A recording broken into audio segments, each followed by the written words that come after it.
So, if you guys don't know, I made a video explaining why in Wizard101 soloing Darkmoor at the level you unlock it at, level 100, is one of, if not the hardest challenge in Wizard101. Now, my mindset towards this has changed a lot. Simply soloing at level 100, while difficult, is definitely doable, especially because in reality, there is no real consequence to fleeing. If you die, it sucks, but you can just port right back into the dungeon and try over and over again. Also, disclaimer, we are discounting death for this challenge, that goes without saying. When you think about it, there is no real consequence to dying when it comes to soloing anything in this game. Darkmoor, for example, has 8 bosses in total, and if you die on, say, Sir Blackwater or Spirit of Darkmoor, you can just port back in and fight him again until you get past them. But what if dying actually had legitimate consequence? In that case, the conversation becomes a whole lot different. At the end of my last video, I did briefly mention how hard a Darkmoor Deathless run would be to pull off because of the amount of RNG you need. Well, in this video, we're gonna talk about it. Break everything down and see how hard a Darkmoor solo Deathless run would truly be. It's never been done before, but in this video, we're gonna see what it would take, the lingering mystery behind it, and why it's probably impossible. Hey y'all, Editing Sniffy here. There are a few small mistakes and extra info I forgot to add throughout the video in some parts, so occasionally I will pop in to correct things as I see them. So just if you see this out of nowhere, you know why. Now, on my Twitch and TikTok stream, I've been attempting to go for this challenge just for fun. When I first started going for it about a month ago, I had no real expectations of actually completing it. It was just more so seeing how far I could get. Now, as the name implies, this is a deathless solo, which means if you die at any point, you can't just port back and fight the same boss. No. You have to restart from the very beginning and go through it again. Even if you somehow make it to Monastery, if you die on Monastery, it's back to Darkmoor Part 1. But who am I kidding?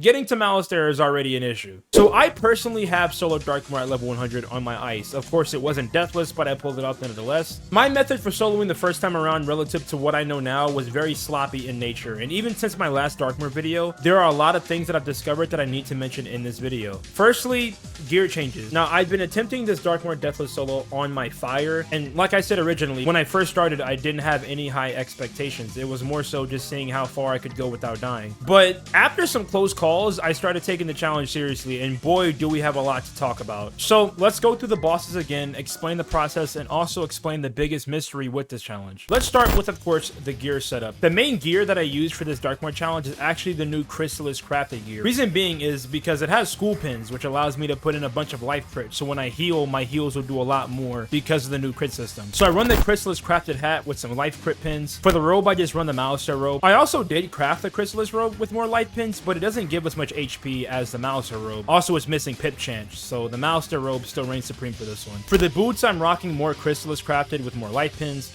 I used the wand from the new fairy pack just because it gives 20 overall damage, as well as 6 pierce, 108 crit, and 63 block. For the Athame, you know, you have to go with the Yevgeny Athame. This thing is absolutely god tier for this level. I went ahead and threw some fire pierce jewels on here, as well as some pip chance and a health opal. I used the Shane amulet, which funny enough, I didn't even know I had, but I actually got it from going for this challenge. These are the rings that we use: the Seal of the Shadow Palace, the Alpha Omega ring, and 2 of the Chrysalis crafted rings. The Seal of the Shadow Palace I used for just pumping out raw damage. The Alpha Omega ring is when I need damage and healing incoming. The Chrysalis crafted rings are when I need to set for a specific boss and need a bunch of resist. So I make the Myth one for a Spirit of Darkmoor and the Storm one for Shane 2, even though I haven't gotten a live run to Shane 2 yet, but listen. Now for the pets, I made a few actually. I have a Storm Warded pet for Shane 2. I have a Myth Warded pet for the Spirit of Darkmoor fight. I had Phoebe with a bunch of Maycasts, and my main damage pet with Maycast Brace, which honestly never activates, but you know, it's on there. For the deck, we switch back and forth between the Fiery Nightmare deck, which doesn't really have any significance. It's just my deck for raw damage. I only put like 8 cards in it, and then the main deck is the deck of the Dragon's Maw, which you craft from this guy in Darkmoor. This deck actually took me a while to get, kinda, because I needed the different motes, and I had like none. And these are kind of annoying to get. But now that we got the gear setup, let's go to the bosses and the strategy I use to get through them now. Now, once again, keep in mind this is deathless, which means at any point, if we die on the 8 bosses, it's back to boss number 1 no matter what, even if you make it all the way to Malister and die. With that in mind, let's get into them. Starting with Howling Cheney, my main strategy is to go full damage build, you know, just blade and hit, right? This is the deck setup we're rocking with. A few stackable blades with a sharpen, Fire Dragon as the main hit, and Meteor Strike just in case, and a reshuffle in the extra deck along with a TC Fire Blade. These are the stats we're running for this fight as well. Now, Fire has has a really great advantage in this fight, as Howling Cheney has incoming boost. This first boss is very simple, the minions don't do much damage, and the only way you die realistically is if you get unlucky with some Howling Cheney Hungry Caterpillar crits, because I did actually have some close calls. But for the most part, throughout every run I've done, I think I've only died on Howling Cheney maybe once. So let's move on, this is pretty cut and dry. Your time with Sir Blackwater is solely based on RNG and how he feels that day, because there are streams where I was able to get past him first try with no issue. And then there were streams where, like I had a few weeks ago, where I couldn't get past him for like 2 or 3 hours, so I just gave up that day.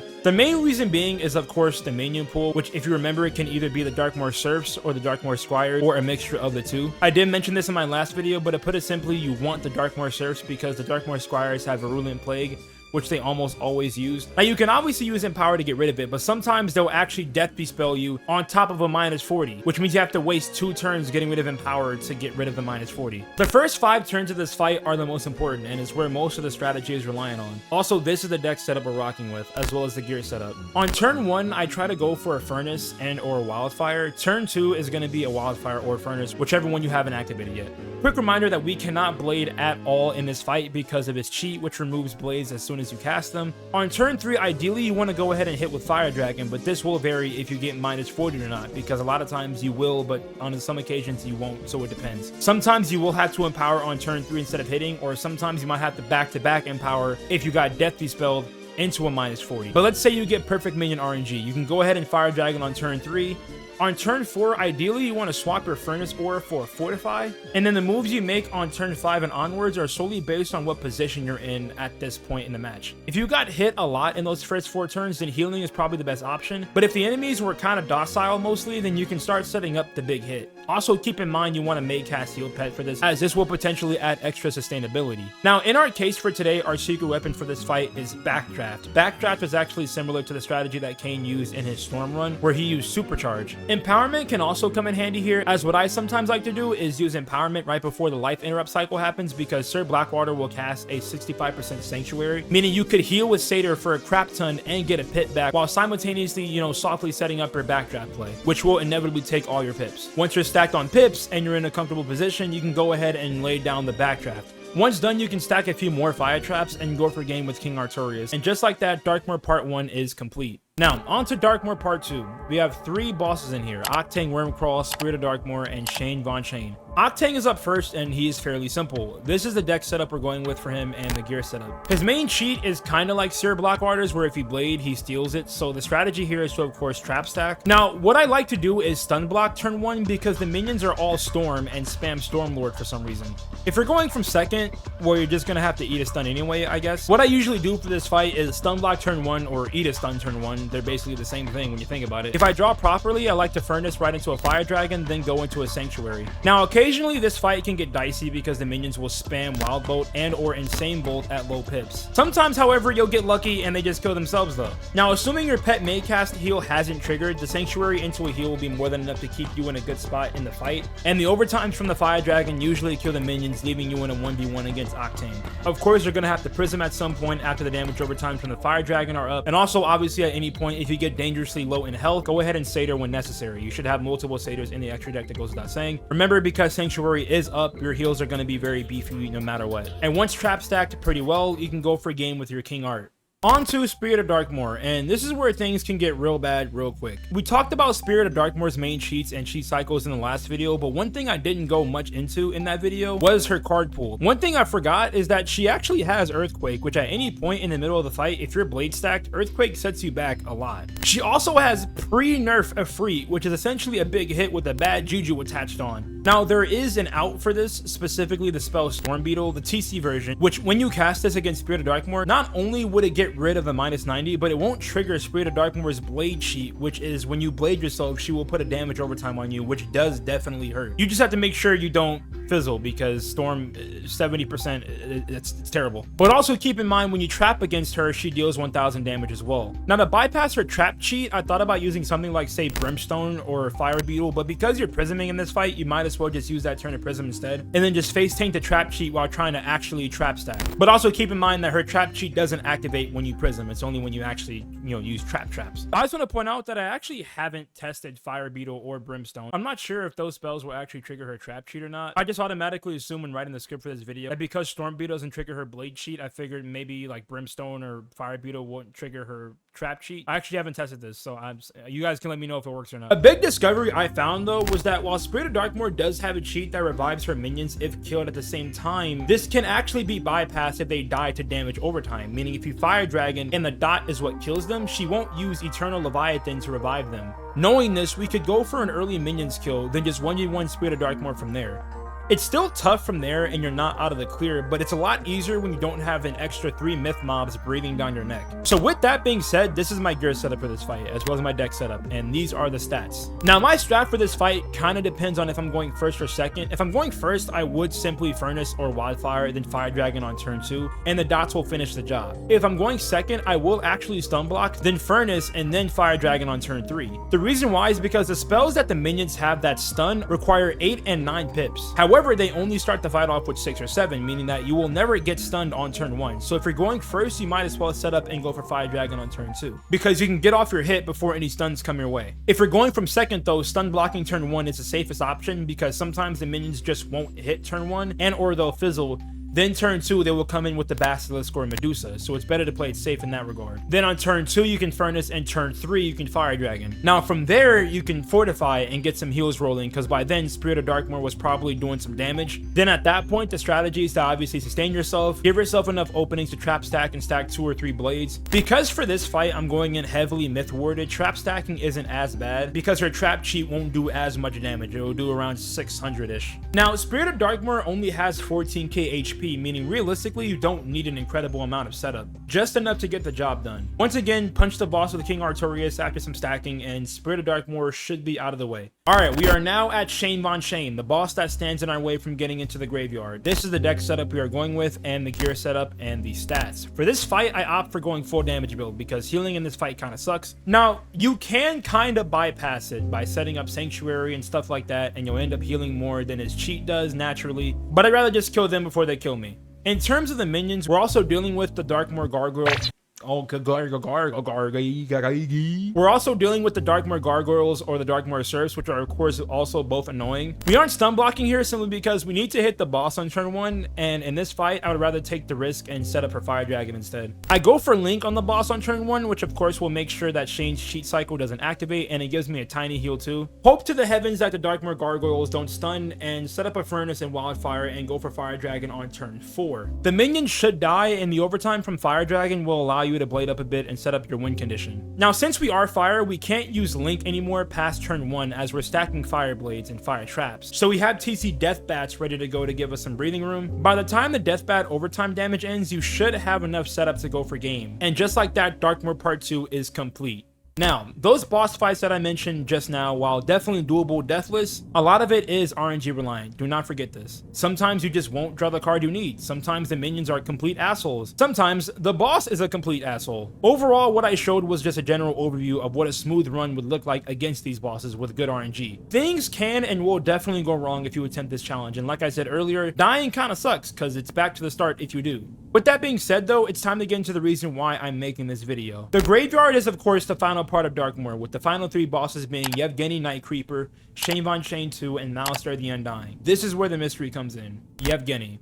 Let's quickly go over his cheats and mechanics again and see if we can figure him out. First, he's tanky, the most tanky of the Darkmoor bosses that we've faced so far. He has Ice, Myth, and Death Mastery, 3 of the most annoying schools to go up against in PvE, period. He has 55% outgoing Pierce, which is the most out of all the Darkmoor bosses, even more than Malistaire for some reason. He has 15% incoming boost to Fire and Storm, and 30% boost to Life, as well as 30% incoming resist to of course Myth and Death, and 60% resist to Ice. He isn't stunnable or beguileable as well. Now for the fun part. This is his absolutely egregious card pool, which is one of the biggest parts of the problem. He has 8 spells that stun. The freeze that happens when you blade. He has a Blinding Light, which is an AoE stun. Legendary Treant. Medusa, which is a 2-turn stun. Basilisk, Winter Moon, Frost Giant, and Woolly Mammoth. He also has Monster Mash, which will, I kid you not, completely kill the run. Now for his cheats. If you blade, he of course stuns you. Bubble spells will trigger this as well. Shielding in this fight is useless as Yevgeny will remove it and the minions will steal ward on it if there are any remaining shields left on you. Negative charms don't work because you just get bad juju. However, virulent plague and normal plague actually don't trigger this. Now for his interrupt cycles, which is the biggest problem with this fight. He has 2 cycles that happen simultaneously. Turns 1 through 5, he will frozen armor a random person on his team. Then turn 5, he smokes you with the buff to bomb, dealing around 1600 to 2000 damage on average. From round 6 to 10, he will 50% blade a random person on his team. Then on turn 10, he hits you with the buff to Mystic Colossus that usually deals around 800 to 1000 damage. Then from rounds 11 through 15, he feints you every turn. Then on turn 15, he hits you with the buff to Krulu. His second interrupt cycle is also a big issue. At the end of the 3rd round, he'll hit you with a shift chaining, dealing 800 damage. At the end of the 6th round, he hits you with a shift octane, dealing 1000 damage. And at the end of the 9th turn, he hits you with a shift Blackwater, dealing 1200 damage. This cycle also repeats as well. So on turn 12, you'll get hit with shift chaining. On turn 15, shift, etc. You get it. Now, the strategy to beat Yevgeny that most people use to get past him is to triple feint stack and try to kill by turn 4. But that is very much easier said than done. You need to kill him by turn 4 because on turn 5, you're definitely not going to have the HP to survive via bomb. And even so,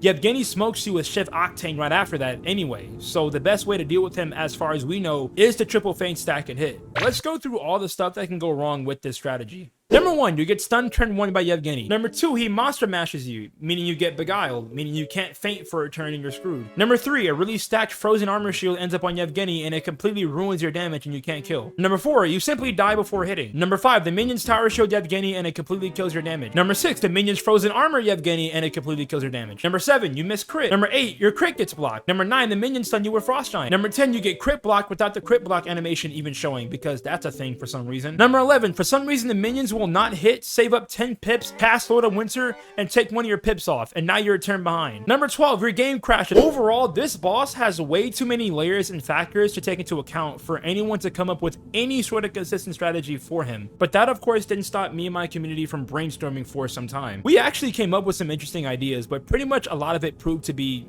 pretty futile, not gonna lie. We first thought, well, what if we kill the minions first? Because we're running with fire, this can be done pretty consistently. However, out of all the Darkmoor bosses, Yevgeny is the one where 1v1ing him is and will always be a lose-lose situation no matter what. I had some live deathless runs where I said F it and went for the minions first, and also you can heal in this fight with no worries, but regardless, Yevgeny just outputs too much damage and you aren't going to be able to out-heal him no matter what. Another interesting thing is that we saw that Yevgeny has 30% incoming boost to life, so we thought, what if we dual school with life and try to crank out as much life damage as possible, and maybe a Hungry Caterpillar or a Goat Monk as our win condition. Yeah, this didn't work. Hungry Caterpillar is bad because at this level you don't have the shad chance to guarantee a Shadow Pit by turn 4, and Goat Monk just doesn't do enough damage. Even with trying to stack as much life crit and life damage as possible, it's not happening. A third idea we had was that we saw that the buff, the bomb that he uses on turn 5 attacks the lowest HP person on your team, so we thought, what if we cast a low-level minion on turn 4 and have him take the fall on turn 5? Well, that didn't really work because now we're in a serious pip deficit. The lowest level fire minion is 3 pips, and by turn 4 we're only gonna have like 6 pips, which means casting a minion sets us back way too far. And of course, right after that, Shift Octane is coming. What you guys have to keep in mind is that we're only coming in with a little over 5k HP here in total, not even counting the normal spells that Yevgeny and his minions will cast. If Shift Chaining does 800 and a bomb does 1600 to 2000, on average you are guaranteed to take 2400 to 2800 damage. If you're not killing by turn 6, then that Shift Octane adds another guaranteed 1000 damage on top of that, so that's 3400 to 3800 health gone no matter what. Then on top of that, once you include the normal spells they use, we're knocking on death's door here. You are in a perpetual race against the clock in this boss fight no matter what, and you will either get screwed over by his main cheat,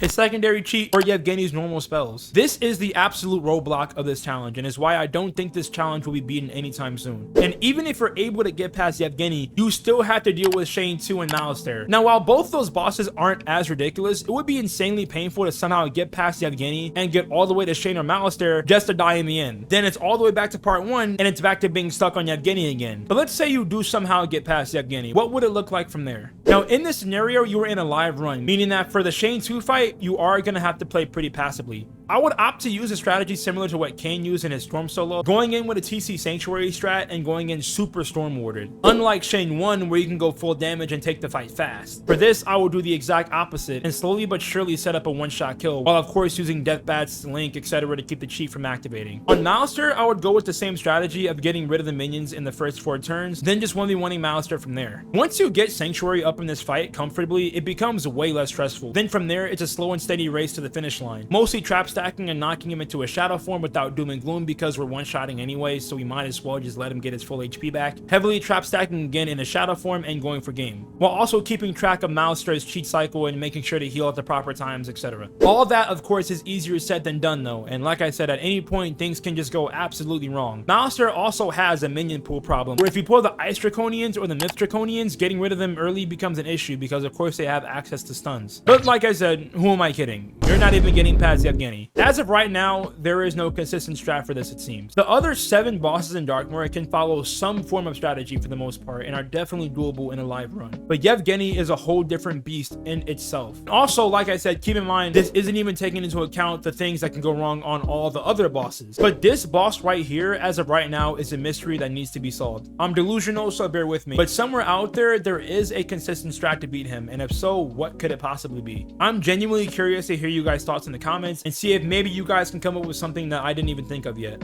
Me and my community have been brainstorming on this for some time, trying to figure out a possible solution, and I would love you guys' input. I'm also tempted to just straight up put a bounty on this challenge. Like, I'll put like 5k if somebody could actually beat this. Anyways, hope you guys all enjoyed, and until next time.